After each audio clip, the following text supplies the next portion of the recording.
Hey everyone, Helen Barcelone here again, and another Afternoon Tea with Helen. Again, as always, I have my beautiful English Royal Doulton cup, and I have my tea, which is just getting itself ready because I've only just poured it in there. And today I'm drinking ginger and lemon. It's very good for your stomach, and it's also very refreshing because right here in Florida, we're almost at 100 degrees, and it's pretty hot even in the air conditioning. Today, remember to share, remember to comment, and remember to subscribe to the channel. I'd really appreciate it. Thank you so much. So today we have two beautiful people here, and we're going to be sharing some wonderful things, and I think you might be a little bit surprised about what you're going to hear today. So, Alexis and Lola, how are you today? Good. Doing good. Thank you for having us. You're so welcome. You're so welcome. I really wanted to have you on the show because there are so many things that you can share, and for such young people, you've done so much in your lives, which I think is amazing. So first of all, Alexis, I want to speak to you first. You are in real estate right now, but you haven't always been in real estate. Correct. What did you do before you were a realtor? Tell us about that. Well, I like to consider myself an entrepreneur. And through that, I found an ease as far as my ability to do the work, and an ease to find clients that were willing to let me do the work for pay. And so my thing was IT. I became an IT guru for 12, almost 14 years actually, prior to real estate. Some of it was employed, and most of it was actually self-employed. And there's a lot of things that you do. I see you jumping out of planes. I see you doing lots of things with drones. I see you doing all sorts of activities. So tell us about how you got involved with jumping out of planes.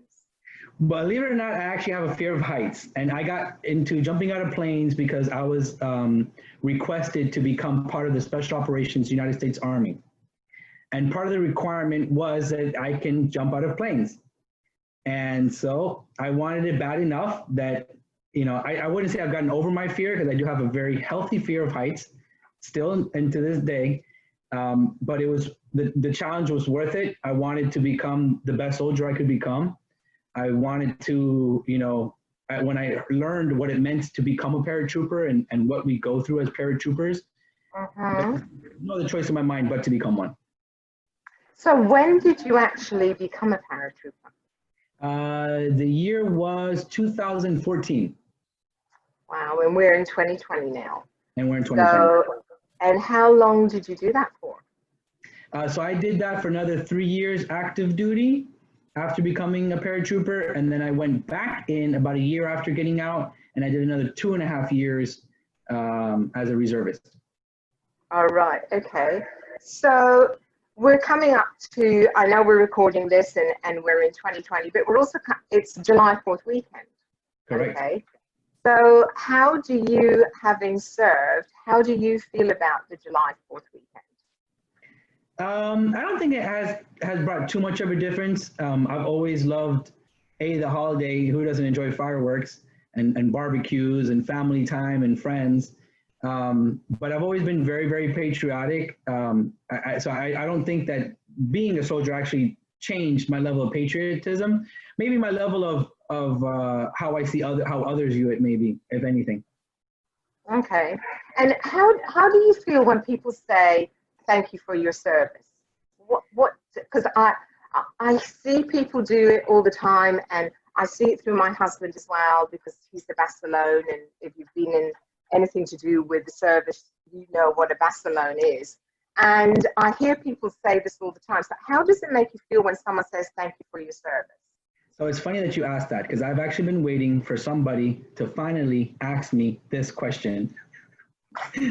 So thank you for asking this question. Inside, my reaction outside is thank you. Sometimes I'll say thank you, or sometimes I'll say thank you for your recognition.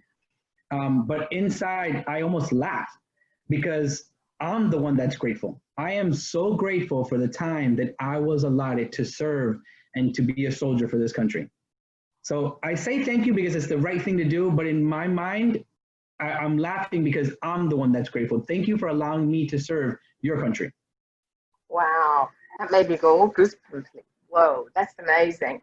Well, and I thank you for your service. I thank you for your service. Thank you for your recognition. Well, there's not a lot of people, and the reason I wanted to talk about this, and I'm not ignoring Lola, the reason I wanted to talk about this is because I've known you for a little while, and I know we're involved in the chamber together, and I noticed you've got your ambassador up there today, and you're an ambassador with the chamber, and you're a trustee member, and you're involved in your community. But I don't think many people know that you served, you know, and I think that's something that adds to everything that you do, swinging round now into being family, because I also know that you're very family orientated as well, and that you embrace the family spirit. So with that in mind, how did you and Lola meet? We actually met when I was stationed in Homestead. And I had just bought a brand new motorcycle. And fortunately enough for me, Lola was willing to go for a ride. This sounds like a movie from Top Gun. We met on Facebook. That is true. We did meet on Facebook. Okay, really? The motorcycle convinced her. Right. Okay. Picture. And so you were already serving when Correct. when you met. Okay. And so how did you land up?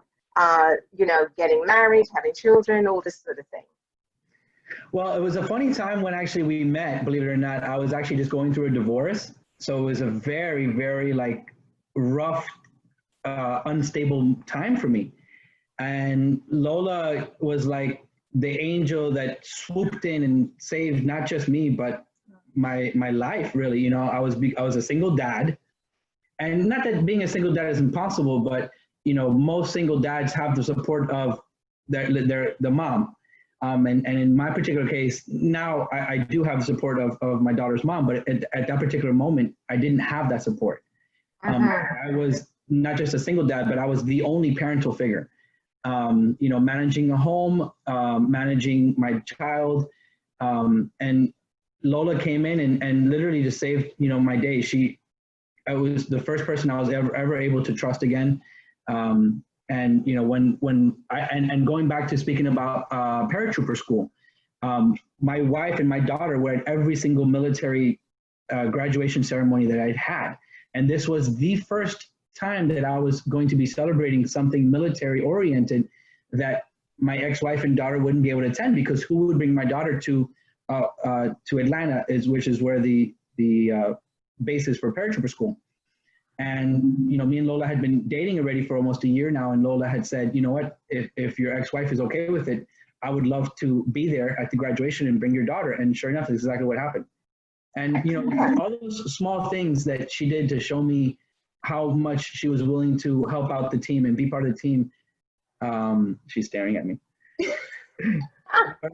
And it's a stare of adoration. It's like, yes. One of the things that like really, you know, especially after what I came out of, the relationship that I came out of was what helped me like settle the dust and be like, wow, okay, like, you know, having a family is real and it is possible for me. Yeah, and you do lots of team things together because you work together as well. Right. Yeah. So, and also you're writing a book, or you've just published a book. Yes. So, how Lola, from your perspective, how does this all balance out? He's really busy. He's very active. He's family orientated. He's busy as an entrepreneur. I know he's busy with other family businesses, and he's writing books. When does he have time for you? We try to balance this as much as we can. We have, you know, date nights planned out. We have family events that we try to plan out and actually spend time with the family. And you know, especially me and him, we actually, you know, his mom has been very, very, very helpful with us. And she's been able to just say, hey, if you need a night out, just let me know and I'll babysit the kids. So that has been very grateful. I've been very, very, very, very grateful for his mom being here and just helping us out. Yeah, grandmas can be great. Yeah. You know? And I know that your mom is a very active, beautiful, innovative, energetic woman. So I'm sure she's great with grandkids. You know. Yes. So tell us about your book. Okay, so we wrote a book to assist and to educate the community. And as a realtor, that does sound a little weird, but we want to educate the community of those that are wish to not use the services of a realtor. And so the book is, and there are other books and there are other services, of course, but a lot of times I felt, that many of those books were at the educational level of a realtor, at the educational level of somebody who has sold more than one home. So we wanted to write something for the average Joe who's planning to sell his one house one time and will probably never do it again. And so we wrote it in very simple terms. Any times that we had to use, realtor terms, we explained what they were and explained, how the industry works and different ins and outs to make it very, very simple to understand how to potentially sell your own home. Excellent. That's a great idea, because usually it's very, like you said, targeted to people that are selling from investment purposes. They're buying and selling investment properties, or they're multiple homes, all that sort of thing. So that's a great idea. What made you decide to current day get into real estate? Because we live in Florida, I have to tell everybody, because you don't know what part of the world people are going to be viewing this from. We live in Florida, and Florida has this thing that there are numerous realtors. So what made you decide to become a realtor? You came out of the forces and real estate was in your head. Well, so I've always kind of thought to myself, when I'm a millionaire, what will I do with my money? How will I invest? Or how will I, even take maybe my 10,000 and help that to become one day a millionaire, to build assets. And throughout my life, my last position in IT was as an employee of a bank, and I was the head of the IT department, and I was privileged to a lot of board meetings and director meetings, senior management meetings, loan officer meetings, and I learned a lot about that particular industry, real estate, how the mortgage industry works. And I really saw, from learning from my position and also the mentorship that the president owner of the bank gave me, how his family came from Cuba with nothing in the early 60s, and now have left, a large, well, not large, I guess, nationwide, but, for a single family to come and build a bank out of nothing, was amazing. And so learning from that, I said, when I am ready, I want to invest in real estate. And it came to the point in my IT career, and the reason I switched from IT was I realized that it was no longer fun. The entrepreneurial aspect of it had kind of withered away. I was now stuck in boring board meetings and all these things that were no longer fun. And I realized that the only way for me to continue to grow was to switch careers. And I figured, well, if I want to get into real estate as an investor one day, well, why not learn from the ground up? I love customer service. It is my ultimate pleasure, and that is one of the biggest reasons I left IT, because I could no longer provide customer service at that level. And so it was a clear move for me to not only learn for myself, but also learn to help others. And it has been, and not just that, but also the other biggest thing, and actually probably the biggest reason was Lola. Working as an entrepreneur, as many hours as I spend working and not having to have one-on-one, just me and my wife time, at least doing it together, even if it's work, like this is, a work in essence, but we're together, and I wouldn't have been able to do this in any other environment but real estate, because my wife was already a realtor. She actually beat me to it. See, women are very forward thinking. So what advice would you give to someone, apart from reading your book? What advice would you give to someone that is coming out of college, that is a young person in their 20s or so, that is looking to go either go into the forces or become an entrepreneur? What would you advise them? Oh, that's a tough call. You know, going to the forces is something that you're signing, in essence, the possibility of your life for not for yourself, but for somebody else. If you have a family that you really care about, I would very much consider staying with them. Going away is hard for us when we know that it's somebody's birthday and I can't call. I missed my daughter's first birthday. Not that she would have been able to answer my phone call, but at least to be able to call and say something. Yes, that hurts, but the ones that hurt more is the other ones. The people that know that we're in dangerous way. Our parents, our spouses, our loved ones, our friends. So it's a very tough choice. Are there some great benefits? There's some amazing benefits that the country offers, not just while you're there in the military being trained, but of course after the fact. You know, free education, free healthcare for certain people that qualify for it. So definitely it's an amazing opportunity for growth, but it's a tough one. It's a tough call. It's a very tough call. Yeah. What about from an entrepreneur's point of view? So I speak to so many clients that I have, but also I mentor quite a few students. And when they're just about to graduate or just graduated, there's always this, what should I do? You know, I have this degree, but I got it anyway just to get a degree, but I still don't know what I want to do. What would you say to someone like that? Well, it's interesting that you asked that because I was definitely that guy. I went to school to go to school for the education more than anything. And I did go to school for business administration because I've always loved entrepreneurism, sales, speaking to people. But same thing. I got out of college and I was like, now what? And I didn't follow my heart at first, actually, believe it or not. My first job out of college was accounting, like a junior accountant. I was doing data entry. And not to say that that's bad, but it just wasn't for me. I know, I did that. Yeah, and it almost took that to experience something that I didn't enjoy, to learn, you know what, even if this path is rough, to start your own business, it's scary, it's risky. You know what, you're young. If you're gonna take a risk, if you're gonna be scared, now's the time. Excellent. Don't wait till you're 50. Exactly, you're right. So what would you say? And what would you say the secret sauce is for you two as a couple?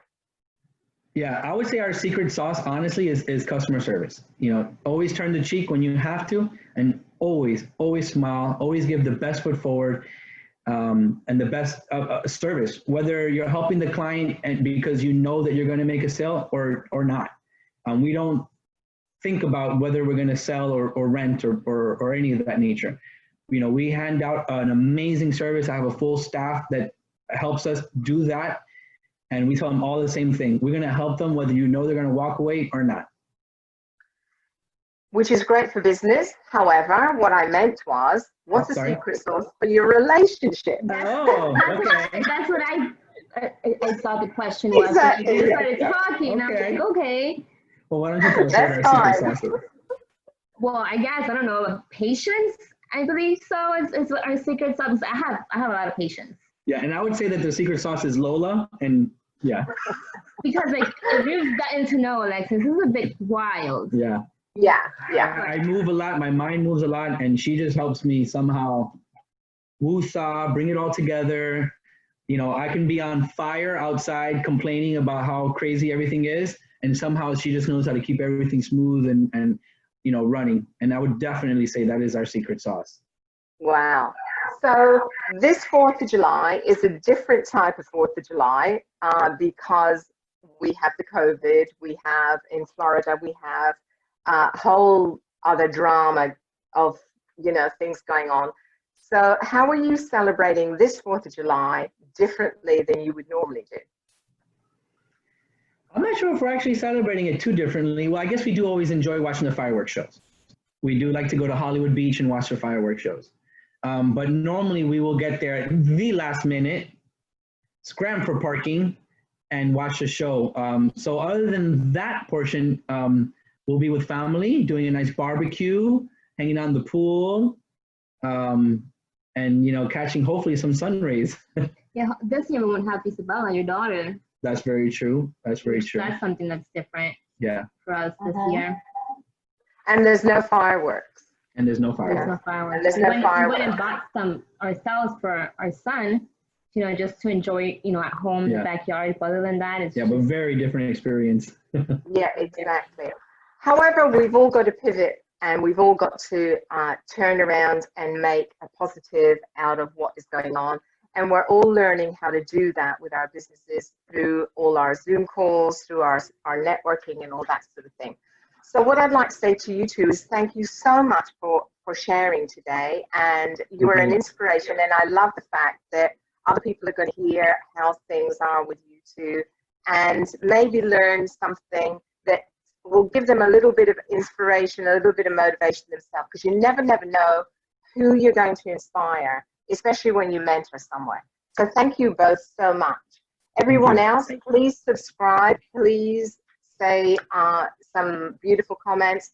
And also their details, their website and everything will be underneath so that you can find out more about them. And I'm sure Alexis will also put where you can find his book as well. So thank you once again for another Afternoon Tea with Helen, and we'll see you next time.